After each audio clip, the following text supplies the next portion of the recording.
दोस्तों जय मसीह। आप सभी का प्रभु यीशु मसीह के नाम में बहुत बहुत स्वागत है। 5 minutes Bible study with pastor Daniel Raj के। और आज के विषय को रखने से पहले मैं जल्दी से याद दिला दूं, यूट्यूब चैनल अगर आपने अभी तक सब्सक्राइब नहीं किया है दोस्तों, मैं चाहता हूं कि जल्दी से सब्सक्राइब कर ले, आइकॉन बेल दबा लें, क्योंकि मेरे मैसेज जब अपलोड होते हैं तो आपको नोटिफिकेशन मिलता रहे। मेरे पेज को लाइक करना ना भूलें, डैनियल राज पेज, और आपको ये प्रेस करना है ये थंब वाला। उससे क्या होगा कि मेरे लाइव मैसेजेस को आप लोग देख सकते हैं। मसीह मंथन बैठक व्हाट्सएप ग्रुप जो कि हमने शुरू किया है गलत शिक्षाओं के प्रति, और उसके मेंबर्स आप बन सकते हैं। 600 से भी ज़्यादा लोग जुड़ चुके हैं। मैं चाहता हूं कि आप भी जुड़ें जो अभी तक नहीं जुड़े हैं। आपको करना क्या है, इनमें से किसी एक नंबर पर कॉल करना है और उनसे आपको कहना है कि वो आपको इस ग्रुप में ज्वाइन करें। ये नंबर का स्क्रीनशॉट ले लीजिए ताकि आप उनको कॉल कर सकते हैं। नाउ आज का विषय दोस्तों बड़ा दिलचस्प है और मैं चाहता हूं कि बड़े ध्यान से देखिएगा। जी हाँ, ये रहा दोस्तों, 7 बातें आपको स्वर्ग जाने से रोक सकती है। मैं रिपीट करता हूं, 7 बातें आपको स्वर्ग जाने से रोक सकती हैं। वो 7 बातें क्या है, मैं आपके बीच में रखने जा रहा हूं ना। उसके पहले कुछ वचन बढ़वा देता हूं। इब्रानी किताब उसका 12 का 15 कहता है कि ध्यान से देखते रहो, ऐसा ना हो कि कोई परमेश्वर के अनुग्रह से वंचित रह जाए। दूसरा, इब्रानियों का 12 का 28, इस कारण हम इस राज्य को पाकर जो हिलने का नहीं, उस अनुग्रह को हाथ से जाने ना दे। ये 2 वचन बताता है हमें सतर्क रहने को, वार्न करता है सावधान रहने को। अगर हम सतर्क या सावधान नहीं रहे तो दोस्तों हम स्वर्ग जाने से वंचित रह जाएंगे और उद्धार को खो सकते हैं। एक छोटा सा एग्जांपल, एक व्यक्ति था जिसने अपना उद्धार खो दिया। मैं बताता हूं कौन है। वो जागरूक ना होने के चलते उसके साथ में ये घटना घटी। याद रखो, न्यू टेस्टमेंट का है, यीशु के ज़माने का है। जानना चाहोगे कौन है? जी हाँ दोस्तों, उसका नाम है यहूदा इस्करियोत। यीशु का चेला था, 12 में इसकी गिनती थी, लेकिन क्योंकि वो जागरूक नहीं था अपने उद्धार के प्रति, अपने जीवन के प्रति, कुछ चांदी के लालच के छक्के के चलते लालच में आकर उसने जो है यीशु मसीह के साथ में ऐसा काम किया जिसके चलते उसका उद्धार खो गया। आज वो स्वर्ग में नहीं है, वो अनंत काल के नरक में। याद रखो, मसीह जीवन जितना आसान है उतना सतर्क रहना भी कहता है, सावधान रहने को भी कहता है। मसीह यीशु ने खुद कहा है कि चौड़ा रास्ता विनाश को पहुंचाता है, सकरा रास्ता जीवन को पहुंचाता है, लेकिन सकरे रास्ते में बहुत सारे लोग नहीं आएंगे, कम ही लोग आएंगे। तो आपकी गिनती अगर सकरे रास्ते में है तो आपको ये 7 बातों से बचना है। मैं आपके बीच में रखने जा रहा हूं। वो 7 क्या है? सबसे पहला, धन का लालच। मैं रिपीट करता हूं, धन का लालच। मत्ती की किताब उसका 19 का 23, तब यीशु ने अपने चेलों से कहा, मैं तुमसे सच कहता हूं कि धनवान का स्वर्ग के राज्य में प्रवेश करना कठिन है। ये जो शब्द लिखा है ना, कठिन है। मत्ती की किताब उसका 6 का 9, पर जो धनी होना चाहते हैं वे ऐसी परीक्षा और फंदे में और बहुतेरे व्यर्थ हानिकारक लालसाओं में फंसते हैं जो मनुष्य को बिगाड़ देती है और विनाश के समंदर में डुबा देती है। ना दोस्तों, मैं चाहता हूं कि अब ये 2 वचनों से समझ में आता है कि हमें धन का लालची नहीं होना है। यीशु के पीछे हम क्यों चल रहे हैं? पैसों के लिए नहीं, आशीष के लिए नहीं, घर के लिए नहीं, वीजा, बिजनेस, नौकरी, परिवार के लिए नहीं। हम यीशु के पीछे चल रहे हैं यीशु के राज्य को बनाने के लिए। ना वक्त को ध्यान में रखते हुए, थोड़ा वक्त आज ज्यादा जाएगा। दूसरा पॉइंट है घमंड। ये कहता है घमंड, दूसरा पॉइंट है घमंड। याकूब की किताब उसका 4 का 6 कहता है कि परमेश्वर अभिमानियों से विरोध करता है पर दीनों पर अनुग्रह करता है। और 4 का 10 कहता है प्रभु के सामने दीन बनो तो वह तुम्हें शिरोमणि ठहराएगा। तो इसका मतलब है हमें घमंडी नहीं बनना है, हमें यीशु के साथ अधीनता में चलना है। लूसीफर ने घमंड किया, उसको नीचे फेंक दिया गया। हम उसके अनुयायी नहीं करेंगे, हम यीशु के पीछे चलेंगे। घमंड से बचना है दोस्तों।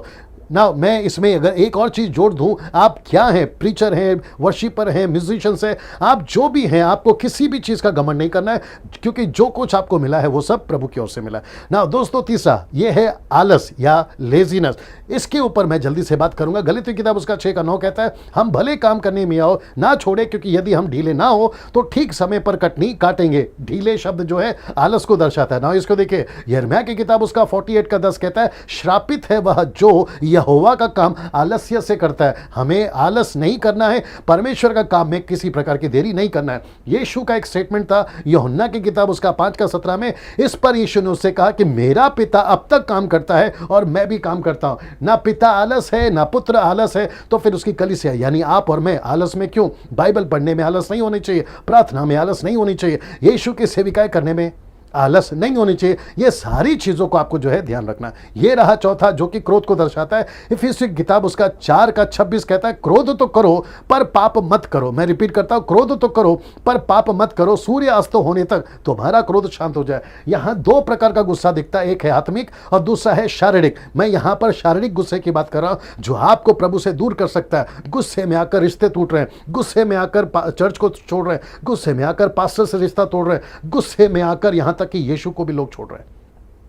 ये गुस्सा आपको अनंत काल के लिए नरक में डाल सकता है। ये गुस्सा आपको स्वर्ग से वंचित कर सकता है। ये गुस्सा आपको यीशु से अलग कर सकता है, आपके उद्धार से आपको वंचित कर सकता है। बहुत सावधान रहिएगा ना, क्योंकि याकूब की किताब उसका 1:19 कहता है, हे मेरे प्रियो भाइयों, ये बात तुम जानते हो, इसलिए हर एक मनुष्य सुनने के लिए तत्पर और बोलने में धीरा और क्रोध करने में धीमा हो। ये देखिए, क्रोध करने में धीमा हो। सब उपदेश की किताब उसका 7:9 कहता है, अपने मन में उतावली से क्रोध ना हो, क्योंकि क्रोध मूर्खों ही के हृदय में रहता है। जो मूर्ख है उसके हृदय में क्रोध रहता है ना। 5वां अनाज्ञाकारिता, डिसओबीडियंस। ये पहला यूहन्ना उसका 2:4 कहता है, बड़े ध्यान से सुनिए, जो कोई ये कहता है कि मैं उसे जान गया हूं और उसकी आज्ञाओं को नहीं मानता, वह झूठा है और उसमें सत्य नहीं है। ये वचन आप समझ गए होंगे। मैं चाहता हूं कि 6वें पे जल्दी से जाए। 6वां कहता है जलन। आज बहुत सारी चीज़ों में लोगों को जलन है, किसी की तरक्की में जलन है। कुछ लोग कहते हैं ये मुझसे बेहतर बोलता है, ये मुझसे बेहतर बोलता है। कोई कहता है पौलुस का है, कोई कहता है अपोलुस का है। कुरिन्थियों के समय ये चलता था। ऐसी जलन जिसको डहा भी कहते हैं, ये गलत है, मसीहत में नहीं होनी चाहिए। और जलन के चलते आप पाप कर सकते हैं, आपके साथ गलतियां हो सकती है, आप प्रभु से दूर हो सकते हैं, अपने उद्धार से दूर हो सकते हैं। कुछ लोग कहते हैं मेरे सब्सक्राइबर ज़्यादा है, कोई कहते हैं मेरे तो तुम्हारे से भी ज़्यादा है, कोई कहता है मेरा गाना बहुत अच्छा है, कोई कहता है उसका गाना इतना अच्छा नहीं है। ये जलन जो है ना, उसी के चलते ये होता है। नीति वचन उसका 14:31 क्या कहता है, शांत मन तन का जीवन है, परंतु मन के जलने से हड्डियां भी जल जाती है। जलन के चलते आप बीमार हो सकते हैं, आप मर सकते हैं, आप कमजोर हो सकते हैं। और ये चीज जलन जो है आपको प्रभु से दूर कर सकती है ना। फिलिप्पी की किताब 2:3 कहता है, विरोध या झूठी बढ़ाई के लिए कुछ ना करो, पर दीनता से एक दूसरे को अपने से अच्छा समझो। ये जो जलन जिसके अंदर नहीं होगी वो दूसरे को अच्छा कहेगा, जिसमें जलन होगी वो दूसरे को बुरा कहेगा। जलन से बचिए और स्वर्ग जाने से अपने से वंचित ना होइए, बल्कि प्रभु के राज्य में चलिए, जलन से बचिए। ये रहा 7वां जो है आखिरी और बहुत ही खतरनाक है।